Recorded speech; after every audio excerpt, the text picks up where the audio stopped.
Constipation சொல்லக்கூடிய மலச்சிக்கல், இதை நிறைய பேர் பொருட்படுத்துறதில்ல.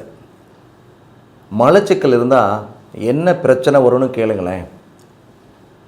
உச்சந்தலையிலிருந்து உள்ளங்கால் வரை பாதிக்கப்படும். உச்சந்தலையில் பாதிக்கப்படும்னா தலையில் பொடுகு பிரச்சனை, பேன் ஈறு பிரச்சனை, நரைமுடி பிரச்சனை, முடி உதிர்தல் பிரச்சனை, ஞாபக மறதி, கண் பார்வை குறைபாடு, அதே போல் வாய் துர்நாற்றம், பேசும் பொழுது வாய் துர்நாற்றம், அதே போல் ஒவ்வொரு மூட்டுகளிலும் வலி, அதே போல் தோல் நோய் பிரச்சனை, உடம்பில் அரிப்பு தடிப்பு ஏற்படும், தேமல் ஏற்படும்.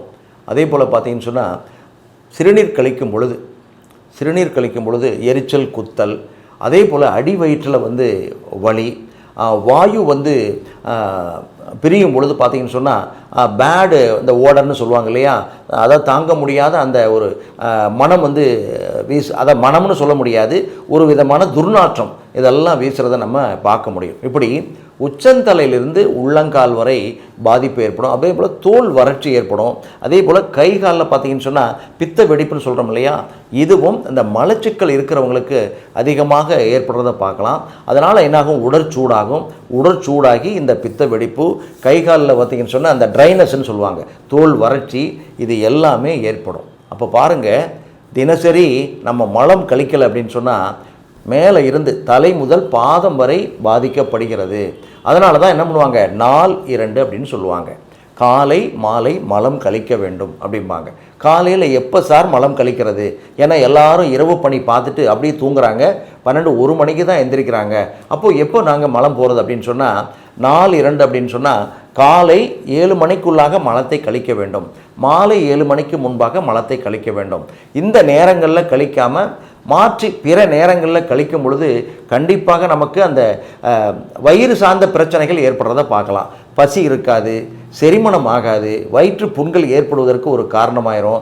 அதே போல் அந்த பேடு ஓடர்னு சொல்லக்கூடிய அந்த துர்நாற்றம் வீசுறது எல்லாம், அதாவது வேலையில் ஒரு சுறுசுறுப்பு இல்லாமல் இருக்கிறது. அதே போல் உட்கார்ந்த இடத்துல நிறைய பேர் பார்த்தீங்கன்னா அப்படியே தூங்கி வழிவாங்க.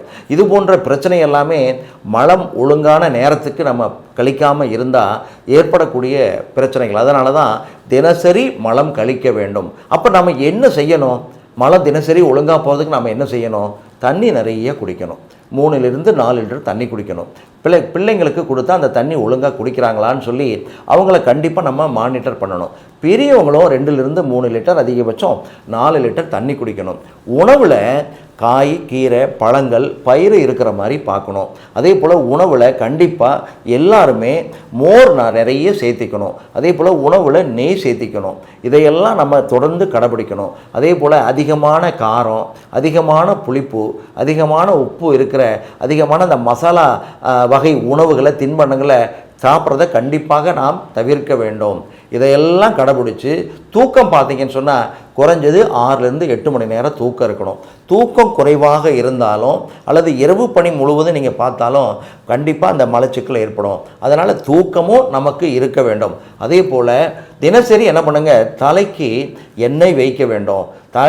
தினசரி தலைக்கு எண்ணெய் வைக்கிறதுனால அந்த உடற்சூடு ஏற்படாமல், மலச்சிக்கல் ஏற்படாமல் அது தடுக்கும். இரவில் படுக்கும் பொழுது உள்ளங்கையிலையும் உள்ளங்காலையும் தேங்காய் எண்ணெயை வேண்டிய அளவு எடுத்து நல்ல உள்ளங்கையில் தடவி உள்ளங்காலில் தடவிட்டு படுத்திங்கன்னு சொன்னால் உடற்சூடு தனியும். அதே போல் அந்த மலச்சிக்கல் பிரச்சனையும் ஏற்படாமல் தடுக்கும். அதனால் இதெல்லாம் நீங்கள் கடைபிடிச்சிட்டு மருந்துன்னு பார்த்தீங்கன்னா தொடர்ந்து இந்த மலச்சிக்கல் இருக்கிறவங்க அல்லது எனக்கு மலச்சிக்கலே ஏற்படக்கூடாதுன்னு நினைக்கிறவங்க கடுக்காய், நெல்லிக்காய், தாண்டிக்காய் இந்த 3ம் சேர்ந்த திரிபலா மாத்திரை அல்லது திரிபலா சூரணம் இதை வாங்கி வச்சுக்கோங்க.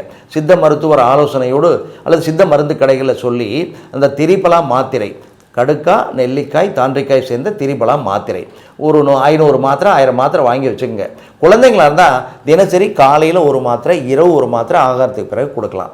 பெரியவங்களாக இருந்தால், பெரியவங்கன்னா 12 வயசுக்கு மேலே காலையில் 2 மாத்திரை, இரவு 2 மாத்திரை கொடுக்கலாம்.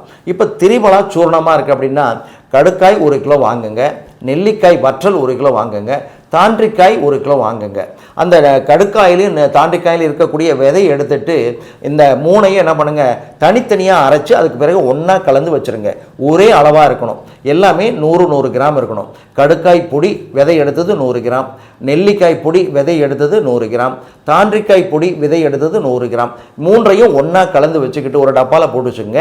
தினசரி காலை இரவு அரை டீஸ்பூன்லேருந்து 1 டீஸ்பூன் எடுத்து நல்ல ஹாட் வாட்டர்னு சொல்லக்கூடிய சுடுதண்ணியில் போட்டு ஆற்றி சாப்பிட்ட பிறகு காலையில் எந்திரிச்சோன்னே வெறும் வயிற்றில் குடிங்க. அதே போல் இரவு என்ன பண்ணுங்கள், படுக்கும் பொழுது அதை சாப்பிட்டு படுத்தீங்கன்னு சொன்னால் இந்த மலச்சிக்கல் எவ்வளவு நாட்கள் இருந்தாலும் சரி, யாருக்கு இருந்தாலும் சரி, என்ன காரணத்தினால ஏற்பட்டாலும் நாளடைவில் அந்த மலச்சிக்கல் பிரச்சனை சரியாயிடும். உடலில் எந்த உறுப்பும் பாதிக்கப்படாது. தலை முதல் பாதம் வரை பாதுகாக்கப்படும். எனவே மலச்சிக்கல் இல்லாமல் இருப்பதற்கு திரிபலா மாத்திரை, அதே போல் திரிபலா சூரணம் பயன்படுத்துங்கள், பயன்பெறுங்கள்.